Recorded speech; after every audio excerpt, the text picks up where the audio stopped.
Bismillahirrahmanirrahim. Assalamualaikum warahmatullahi wabarakatuh. Alhamdulillah, wassalatu wassalamu ala Rasulillah wa ala alihi wa ashabihi wa man wala. Asyhadu an la ilaha illallah wahdahu la syarika lah wa asyhadu anna Muhammadan abduhu wa rasuluhu wa ba'd. Jamaah Majelis Taklim Masjid Mujahid Yarhamullah, saya malam ini akan membacakan fatwa Syekh Ahmad Puri. Beliau dari Mauritania, Hafizahullah. Fatwa yang terkait dengan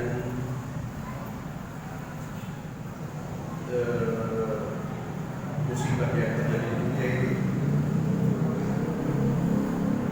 virus corona. MUI juga sudah mengeluarkan fatwa yang tentunya mestinya sudah beredar, memang tidak memperhilangkan.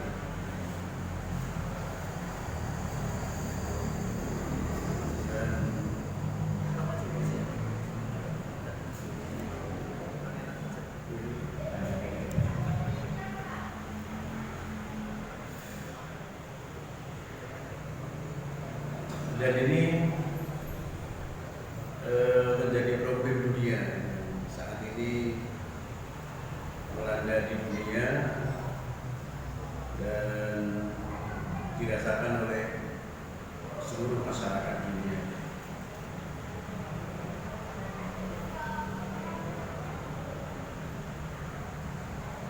Ada pertanyaan, hal yajuzu lil muslimina al-asihha tarkul jum'ah wal jama'ah khaufan min al-marad. Ini kemarin disampaikan di Masjid Muhtadi. Sekarang saya mengambil ke sini. Pertanyaannya, apakah boleh bagi seorang muslim yang sehat meninggalkan sholat Jumat dan sholat jamaah karena takut virus corona? Hal yang di sini pertanyaannya, apakah boleh? Saya tak berdiri aja ya. Tangannya tergolong, mohon maaf.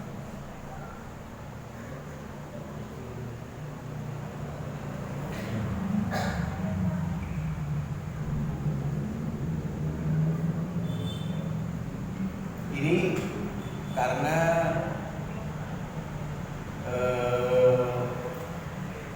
beberapa hal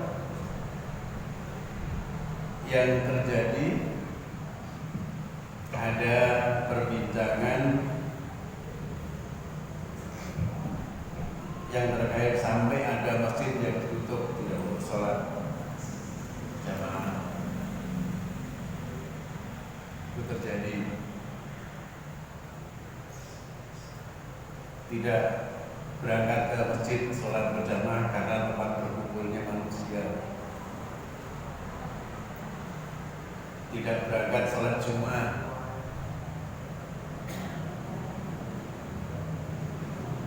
Tidak berangkat sholat Jumat dan sholat jamaah atau sholat-sholat yang terkait dengan kumpulnya banyak manusia.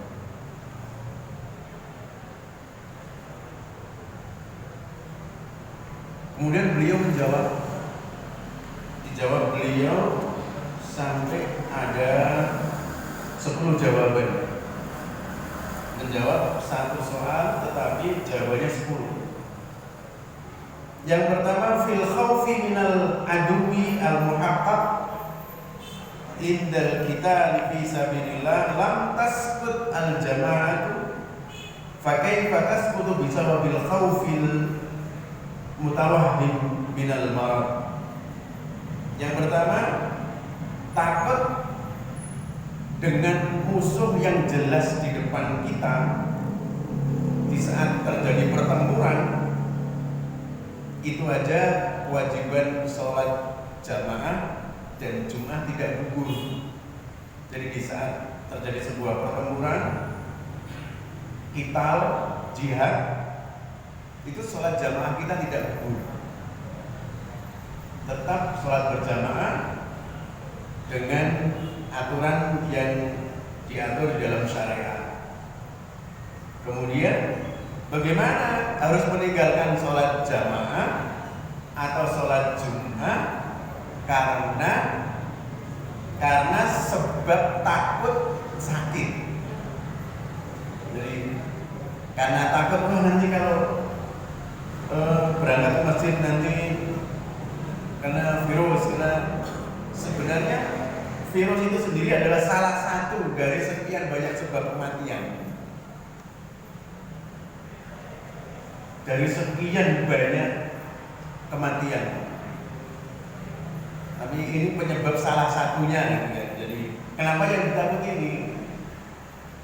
Sedangkan itu adalah sudah sunnah yang harus di wa idza kanat fihim faqamat lahum shalah faltakum ta'ifatun minhum ma'ah. Ini dalil yang mewajibkan tetap diadakan sholat berjamaah sekalipun dalam kondisi perang.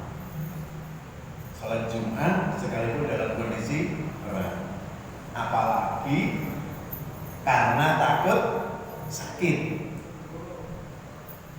Karena takut sakit, ini tidak punya alasan. Karena takut sakit itu tidak punya alasan untuk tidak hadir Jum'ah atau hadir jamaah. Nanti kalau Amirul Masjid bisa mengakses fatwa ulama, nanti Majelis Ulama juga mengeluarkan fatwa, bisa ditempel. Karena ini sangat penting. Kemudian yang kedua, hadhil awbina wal amrad sababuha al hakiki wa ad-dunub wal ma'asi. Beliau menyampaikan yang kedua bahwa musibah, wabah yang terjadi di dunia ini dan penyakit yang terjadi di dunia saat ini, wabah ini, itu sebab utamanya adalah karena maksiat dan dosa manusia. Itu sebab utamanya. Karena manusia banyak dosa, banyak maksiat, akhirnya Allah harus menguji dengan virus yang harus dikirim, yang tentunya itu adalah ujian. Bagi seorang muslim adalah rahmat. Karena bagi seorang muslim di saat karena meninggal karena kena wabah itu syahid. Apalagi kita punya sandaran, dia enak gitu loh. Kalau punya sandaran itu bersandar itu enak. Kalau yang nggak punya bisa bayangkan, bingung sekali. Mau lari kemana? Mau bersandar kemana? Nggak bisa bersandar. Sangat khawatir dan takut. Wa ma asabakum min musibatin fabima kasabat aydikum, dalam ayat Al-Qur'an. Dan apa yang telah menimpa kamu dari suatu musibah itu karena sebab tangan kalian. Sebab tangan kalian. Karena virus ini munculnya adalah dari binatang-binatang yang sering hidup di tempat-tempat yang kotor. Maka jamaah masjid terjadi, kalau boleh saya anjurkan, jangan membuang tikus di jalan. Tikus dibunuh setelah mati dibuang di jalan. Kalau sudah terjadi pembusukan mesti virus, mesti itu pembusukan, gangguan yang lewat. Ada batu kecil ada suruh nyingkirkan, malah dilempari tikus gede banget. Itu kan sumber, malah menjadi sumber. Itu karena akibat tangan manusia tadi yang tidak hati-hati, mestinya harus bersih, tapi malah dikotori dengan bangkai, dengan macam-macam. Muncul lagi nih. Wa qala azza wa jalla qala aliman dhahara al-fasadu fil barri wal bahri bima kasabat aydin nas liyudhiqahum ba'dalladhi 'amilu la'allahum yarji'un. nampak kerusakan di muka bumi dan di daratan dan di lautan karena sebab tangan manusia. Jadi sebab kerusakan di muka bumi ini karena memang disebabkan karena tangan jahilnya manusia yang tidak damai dengan alam. Maka kita sebagai masyarakat muslim yang menjadi contoh, kita harus menampilkan yang terbersih, yang terbersih. Yang terbersih, jangan sampai sesuatu yang menimbulkan virus, bakteri, malah justru kita lempar di tempat umum yang akan menimbulkan problem baru. Kan? Ini nanti kadang-kadang susah. Justru yang kadang-kadang menimbulkan virus-virus kotor itu malah dibuang di jalan. Nah, kita penyebabnya. Jadi yang kedua jawabannya, wabah itu sebabnya karena dosa dan maksiat manusia. Iya, tapi kita umat Islam insya Allah kita punya sandaran yang jelas. Iya, kita punya sandaran jelas. Maka apa solusinya di saat manusia ini terjadi wabah seperti ini? Solusinya adalah ar-ruju' ila Allah bit-taubah wal istighfar. Solusinya bertaubat kepada Allah, kembali kepada Allah, bertaubat dan istighfar. Salat, membaca Quran, doa. Rasulullah sudah mengajarkan doa-doa yang luar biasa, termasuk ayat-ayat ruqyah, surat Al-Ikhlas, surat Al-Nas, surat Al-Falaq. Itu juga Rasulullah dulu pernah kena sihir. Penangkalnya ya 3 surat itu. 3 surat itu. Khalid bin Walid pernah diracun oleh musuhnya. Ternyata Khalid bin Walid tidak kena racun. Ya kan tawakalnya kepada Allah Subhanahu wa taala yang luar biasa, bahwa yang namanya kematian manusia tidak mengerti, hanya di tangan Allah Subhanahu wa taala. Maka mestinya makin mendekat, masjidnya mestinya makin ramai insyaallah. Bukan makin ditutup masjidnya. Kalau udah wabah menimpa masjidnya ditutup. Harus makin dekat kepada Allah. Ya, makin dekat kepada Allah Subhanahu wa taala. Salisan qaul ta'ala ma asabal musibatin fil ardi wala fi anfusikum illa fi kitabim min qabli an nabra'a. Kata Allah, apa yang menimpa manusia dari suatu musibah fi anfusikum illa fi kitabim min qabli an nabra'a, kecuali musibah yang akan menimpa kita itu sudah tercatat dari sana. Allah telah mentakdirkan kamu pada tanggal sekian, jam sekian, hari sekian, kamu akan terkena musibah itu. Itu sudah ditakdirkan oleh Allah Subhanahu wa taala. Sebagaimana juga hadis Rasulullah sallallahu alaihi wasallam yang sangat terkenal di saat Rasulullah mengajari seorang anak dengan wa'lam annal ummata, ketahuilah kalau seandainya umat ini istama'at ala ayam fa'uka la lam yanfa'uka illa bi syai'in fatallahu lak, berkumpul untuk mendatangkan manfaat sama kamu, mereka tidak akan bisa mendatangkan manfaat kecuali seizin Allah Subhanahu wa taala. Wa istama'at ala ayyadurruka lam yadurruka bi syai'in illa bi syai'in katabahu Allah. Kalau mereka berkumpul ingin memberikan madarat kepada kamu, maka mereka tidak akan bisa kecuali dengan izin Allah Subhanahu wa taala. Fa imanuna bil qada'i wal qadar wa tawakkal 'ala Allah jalla wa ala illa yamna'una min tarki ma aujaba 'alaina min as-salat wal jamaah. Maka keimanan kita terhadap qada, qadar, ketentuan Allah dan itu tidak melarang kita, mencegah kita untuk meninggalkan sholat jamaah dan sholat Jumat. Jadi karena sehat, ya karena sehat. Kecuali yang sakit lain, karena kita dalam kondisi sehat. Ya. Nah, pertanyaannya, hal yajuzu lil muslim as-sihah tarkul jum'ah wal jamaah? Apakah boleh orang muslim yang sehat meninggalkan Jum'ah dan jamaah? Sehat, belum terkena penyakit, maka tidak ada alasan untuk meninggalkan. Karena sudah mulai ini di suatu daerah sampai masjid disuruh tutup, juga dipakai untuk sholat, karena kumpulnya manusia itu akan mengakibatkan penyebaran, kan jadi masalah.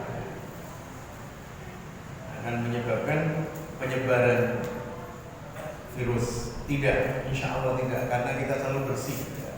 Setidaknya kalau kita teratur sholat, setidaknya tangannya akan terbasuh, terbersihkan 5 kali. Itu kalau normal. Maksudnya kalau normal itu kalau tidak batal.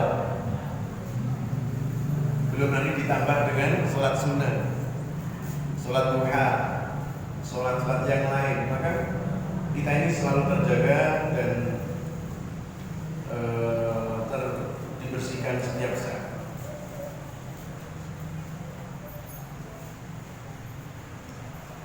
Pada zaman Rasulullah pernah terjadi wabah juga yang namanya ta'un. Alam yatahaddas sallallahu alaihi wasallam an kaifiyati ta'amul ma'at ta'un. Tidakkah Rasulullah telah bersabda bagaimana cara berkomunikasi dan menangani masalah at-ta'un. Ta'un itu wabah. Wa annahu la yajuzu dukhul al-ardi allati fiha ta'un wal khuruj min al-ardi allati fiha. Fa hal dzakara fi tarki shalat al-jamaah. Rasulullah mengisyaratkan kalau di daerah itu sudah terkena sebuah musibah, sudah virus itu sudah menjadi sebuah yang luar biasa yang tidak mungkin untuk dicegah, maka orang lain tidak boleh masuk ke daerah itu, orang daerah itu tidak boleh keluar, karena untuk menanggulanginya hanya seperti itu. Orang lain tidak boleh masuk, orang yang di dalam itu tidak boleh keluar. Tetapi Rasulullah tidak menyebutkan tentang bolehnya meninggalkan sholat jamaah. Rasulullah tidak menyebutkan bolehnya meninggalkan sholat jamaah. Tetap sholat jamaah tetap dilaksanakan. Karena justru itu di saat umat Islam mendekat kepada Allah Subhanahu wa taala dengan sholat jamaah itu menjadi sebuah solusi. Menjadi sebuah solusi. Ya maka ini sangat penting untuk dimengerti oleh saudara-saudara kita, daripada saudara kita melaksanakan sesuatu tapi belum mengerti, jadi kan sudah kena musibah justru malah jauh kepada Allah, jadi kan jadi susah, sandarannya nggak cekal, maka harus makin dekat kepada Allah Subhanahu wa taala. Monggo yang sudah dapat teh dari mandi. Khamisan waqa'at ta'awun fi ahdi Umar al-Khattab. Pada zaman Khalifah Umar bin Khattab pernah juga terjadi wabah yang sangat luar biasa. Kemudian Umar bin Khattab bermusyawarah dengan Muhajirin dan juga bermusyawarah dengan orang-orang Ansar. Dan apa yang dimusyawarahkan itu tidak menyangkut tentang fahal atau bisa bagi Jum'ah atau jamaah. Di dalam kasus yang luar biasa seperti itu, musyawarah para sahabat itu tidak ada yang menginformasikan dan memutuskan tentang dibolehkannya meninggalkan sholat jamaah dan Jum'ah. Jadi tidak ada, sampai para sahabat pun sangat hati-hati di dalam memberikan sebuah keputusan. Sadisan yang keenam, Yaqulu Allah Subhanahu wa taala wasta'inu bis-sabri was-shalah. Jadi kita diperintahkan untuk minta pertolongan Allah Subhanahu wa taala dengan secara sabar dan melalui sholat. Pertolongan kita dalam sholat dengan sabar dan betul, Allah akan memberikan sebuah ijabah. Karena Nabi Shallallahu Alaihi Wasallam yu'addiha bitarkil jama' wal jamaah. Rasulullah Shallallahu Alaihi Wasallam yu'addiha, Rasulullah melaksanakan sholat Jumat dan sholat jamaah dan tidak meninggalkan. Para sahabat pun begitu. Maka ini sangat hati-hati. Kalau kemarin fatwa ulama ada satu poin yang diantara menyampaikan, kalau suatu daerah itu sudah memang menurut analisa seorang ahli bahwa di situ tidak mungkin orang keluar dari rumah, itu boleh meninggalkan sholat jamaah dan sholat di rumah. Kalau itu sampai terjadi, itu diantara poin fatwa yang disampaikan oleh Majelis Ulama Indonesia. Maka kehati-hatian para ulama itu untuk kepentingan umatnya, supaya umatnya ini makin tahu, makin cerdas, makin tahu, supaya tidak hanya mengikuti berita-berita yang kadang-kadang menakutkan dan mengkhawatirkan. Kita harus yakin betul.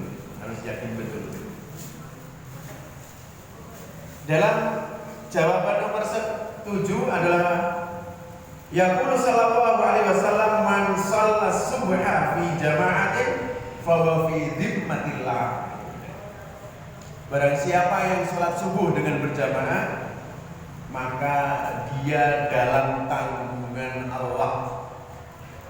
Ya, sampai Rasulullah mengatakan orang yang berangkat ke masjid ingin sholat subuh berjamaah, dia dalam tanggungan Allah Subhanahu wa taala. Berarti sudah dijamin, tidak ada kata Allah sudah menjamin.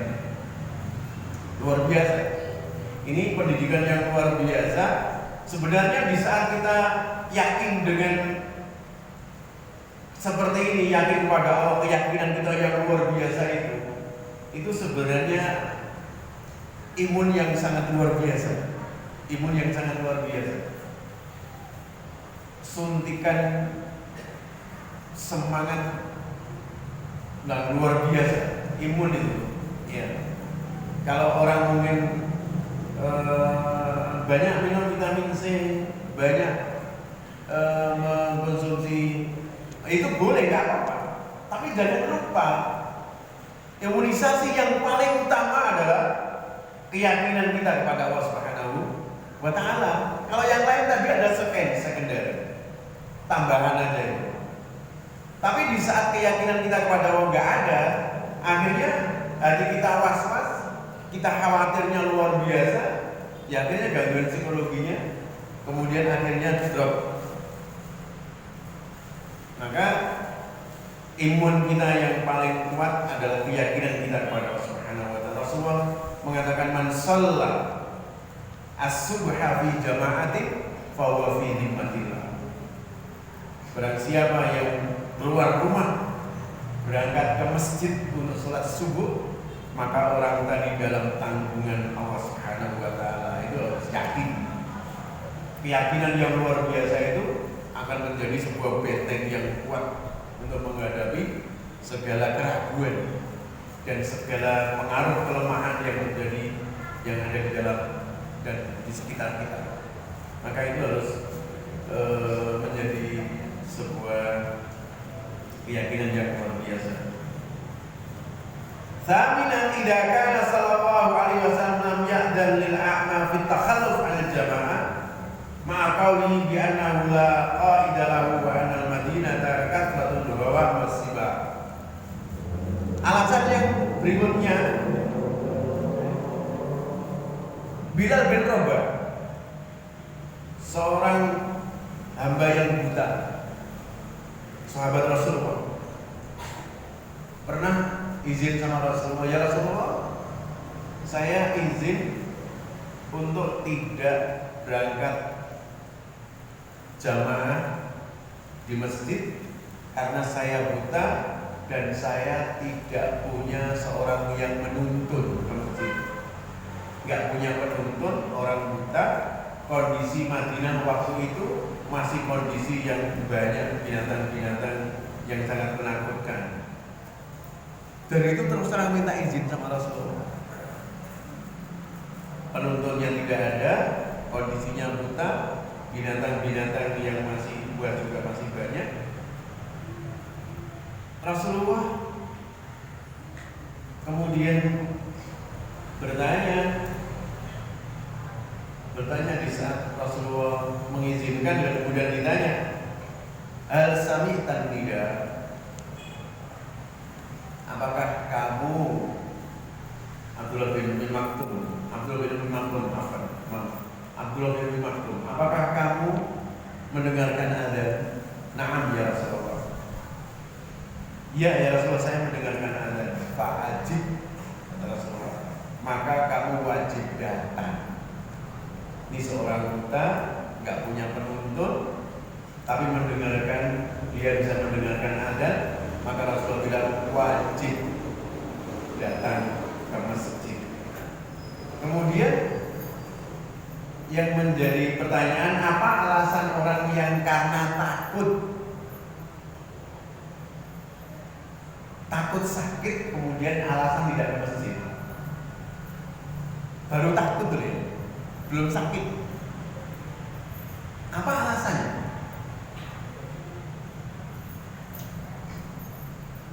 Nah, ini harus menjadi sebuah nilai yang harus kita yakini betul. Jadi jangan sampai kita meninggalkan fadilah yang kita dapatkan, sementara kita mengerjakan sesuatu yang fadilahnya tidak ada. Maka kita harus berusaha untuk menyelesaikan hal yang terbaik. Ya, berdoa pasti ya. Kita tidak boleh lepas dari berdoa. Rasulullah mengajarkan doa yang sudah di-share dari pengurus takmir Masjid Nurjadid.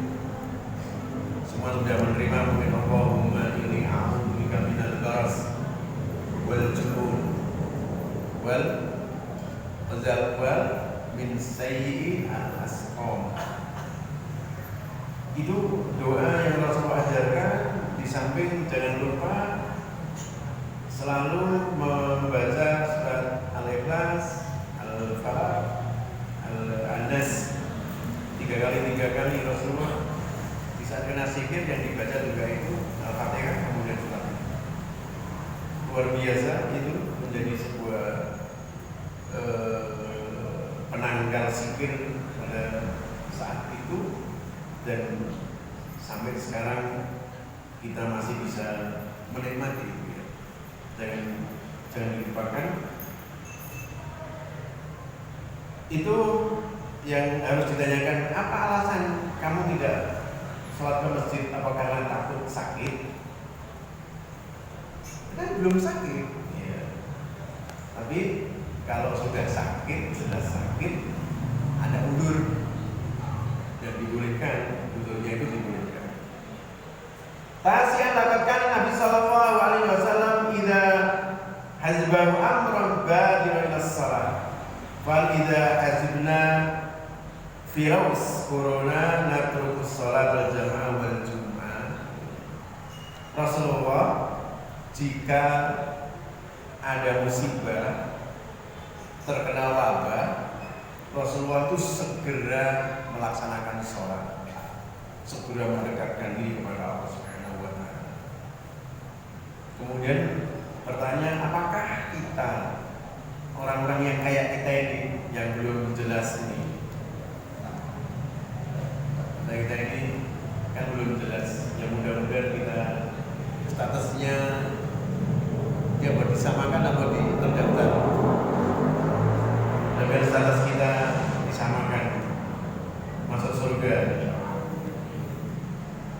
Apakah di saat kita orang-orang yang kayak kita ini, di saat kita kena musibah, kena wabah, kemudian kita harus meninggalkan sholat jamaah, kita harus meninggalkan sholat Jumat, nggak punya alasan gitu. Apalagi hanya sekedar khawatir dan takut. Kalau hanya sekedar khawatir dan takut, tidak bisa menjadi sebuah alasan. Karena keberangkatan kita ke masjid masih dirasa aman.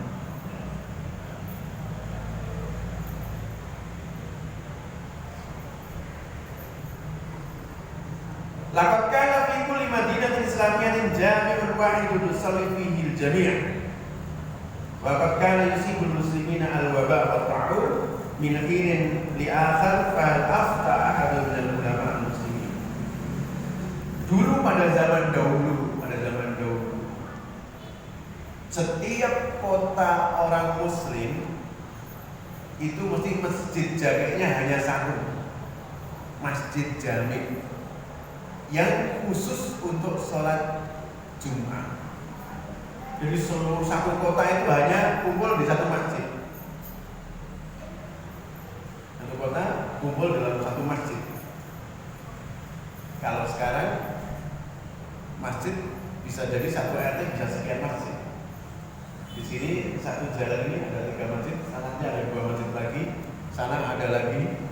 Luar biasa. Kalau dulu zaman dahulu namanya Masjid Al-Jami', satu masjid yang sangat besar, kemudian seluruh muslimin dan muslimat sebagian sholat Jumatnya adalah dalam satu masjid.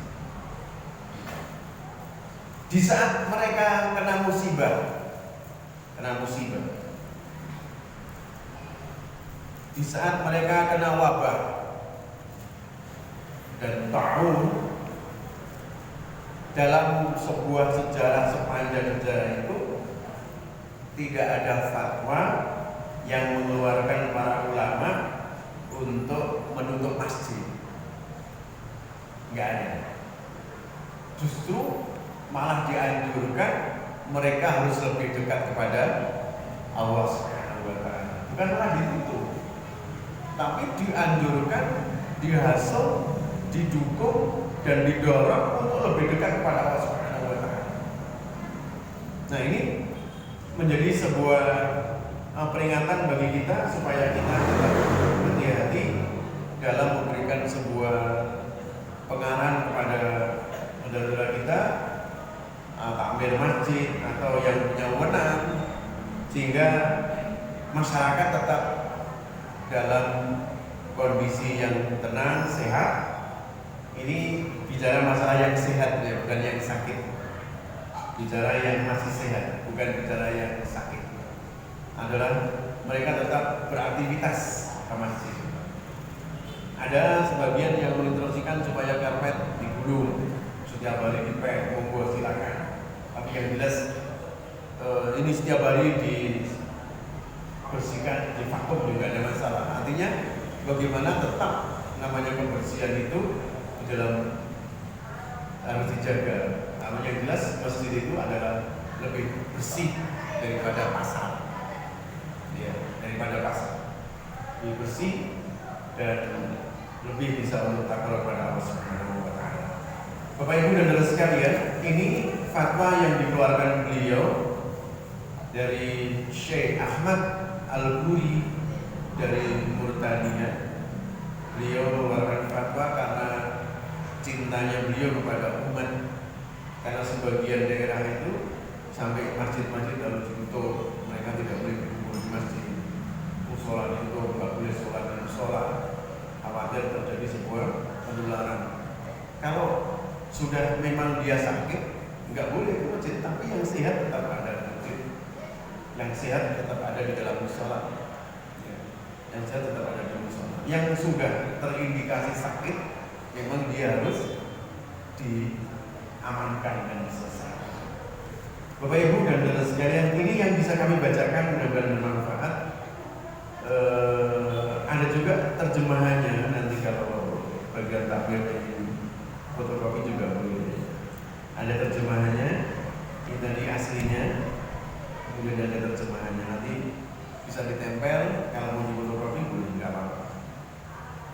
Mudah-mudahan bermanfaat dan mudah-mudahan kita diberikan kekuatan Allah Subhanahu wa taala untuk terus membawa misi ini dengan cara yang baik dan sempurna.